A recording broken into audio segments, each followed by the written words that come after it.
namin roller coaster talaga.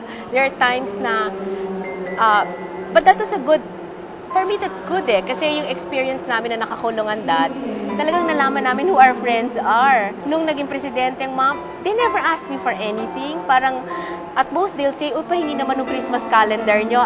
Talagang sabi ko, these are the, maybe before, when dad was really, really popular pa, maybe we had so much quantity.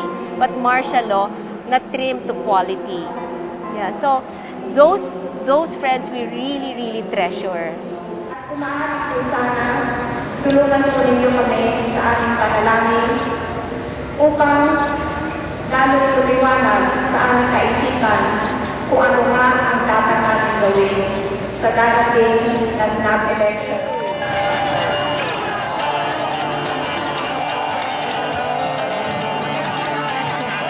On February 25, 1986, Corazon Ocampo Aquino was sworn in as the 7th President of the Republic, and eventually Pinahanga ng mga Pilipino ang buong mundo dahil sa isang mapayapang pagpapatalsik sa diktador.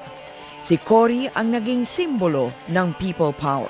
It is my great privilege, and I deem it a high honor and personal privilege, to present to you Her Excellency Corazon C. Aquino, President of the Republic of the Philippines.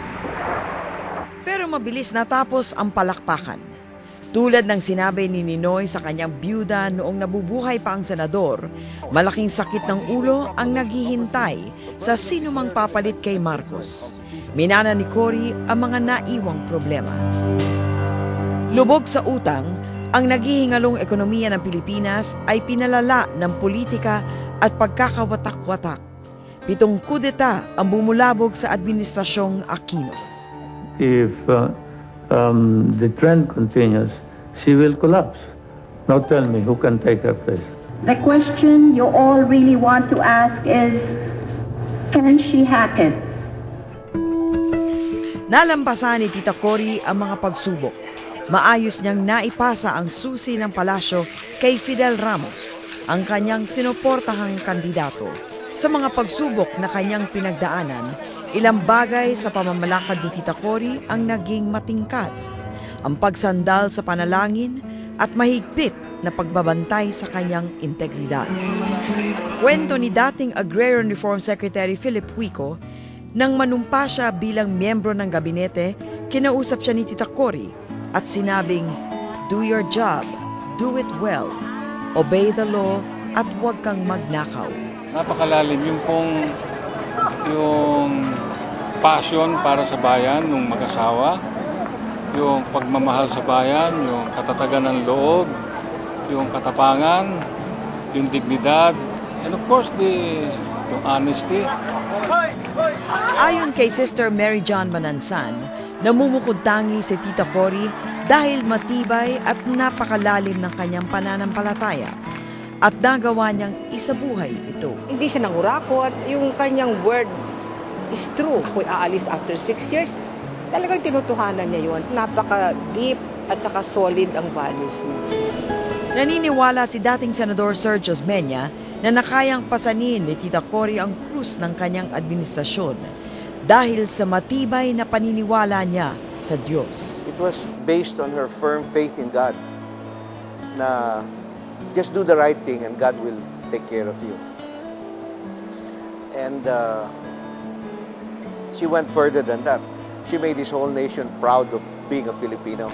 And I think hindi daw kailangan gumamit ng kamay na bakal ni Cory para mapasunod ang kanyang mga tauhan. Kabaliktaran nito ang kanyang estilo. Very polite eh.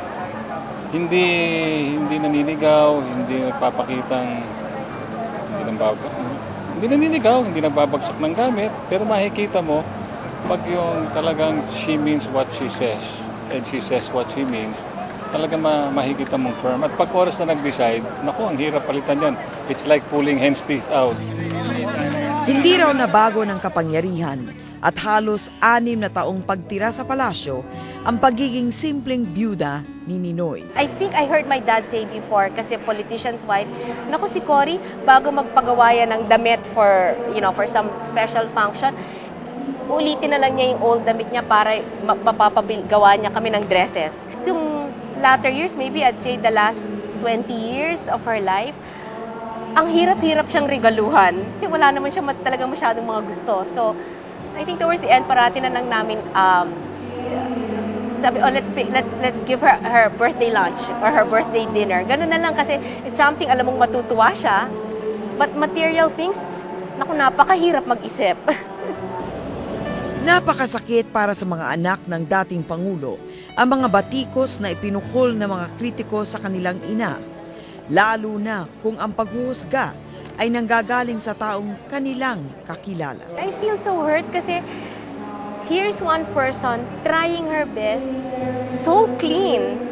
As in, nagbabalik yan ng mga regalo. Pag may nagregalo na sorry na lang ma-hurt yung tao, pero ibabalik niya talaga. I cannot accept your gift. Di tulad ng mga pangulong sumunod sa kanya na halos isang barangay ang kasama sa tuwing nangingibang bansa. Isa lang daw sa mga anak nito ang kanyang isinasama kapag umaalis. One of us will accompany her and she pays for our ticket. So sabi ko, ang linis-linis ito, tapos ibabatikos na gano'n. Kaya sometimes, sakit-sakit talaga. But that's why I said noong 1992, yes, tapos na yan. Hindi na nila tayo pwedeng anahin dyan sa ganyan. Masasabing isa sa pinakamaligayang araw na siguro para sa mga Aquino, ang pag-alis ni Tita Cory sa Malacanang. Sabi ni Pinky, nalungkot lang sila nang magpaalam sa mga miyembro ng Presidential Security Group at staff ng Arlegui kung saan tumira ang kanilang ina. Bilang private citizen, buong siglang ibinuhos ni Tita Cory ang kanyang oras sa pagiging ina at lola. Nag-aral din siya ng painting. Pero di nagtagal, nasa likod na siya ng iba't ibang microfinance at livelihood projects para makatulong iangat ang kabuhayan ng mamamayan at ekonomiya ng bansa. Napakadali raw lapitan at hingan ng tulong si Tita Cory. I came simply to her and asked for her help. And as easy as that, without any fanfare, we worked together with Bitay Lacson and the people from Bacolod on the project for the handicapped. And she brought out the best in all of us. Pero hindi nagawang talikuran ng lubusan ni Tita Cory ang politika. Sa lahat ng sumubok paglaruan ng demokrasya, kusa siyang lumabas para muling lumaban. Wala na sa poder, umani si Tita Cory ng batikos at patutsada sa kanyang pagsama sa mga protesta laban sa administrasyon. Sabi ng ilang mga malalapit na tauhan, muling dumistansya ang ilang kakilala na malapit sa may kapangyarihan. Panibagong chapter daw ito sa mala roller coaster na buhay ng dating Pangulo. Dito maraming lalong humanga kay Tita Cory. What impressed me more talaga about President Cory was the way she handled herself after she stepped down from power. Alam mo, pwede naman niya sabihin, wala na akong pakialam, tapos na. Ginawa ko na yung getting our democracy back. She made sure that everybody stuck to the same values and principles that she fought for and that her husband died for. Ngayon at wala na si Tita Cory, mahirap na raw makakita ng taong magbibig kiss sa mga Pilipino. Nawalan tayo ng rallying figure, somebody who will take us the cause for us Filipinos, no matter what. Tulad ng kanyang asawa, sa kamatayan lalong nakita ng mga Pilipino ang halaga ng isang Cory Aquino.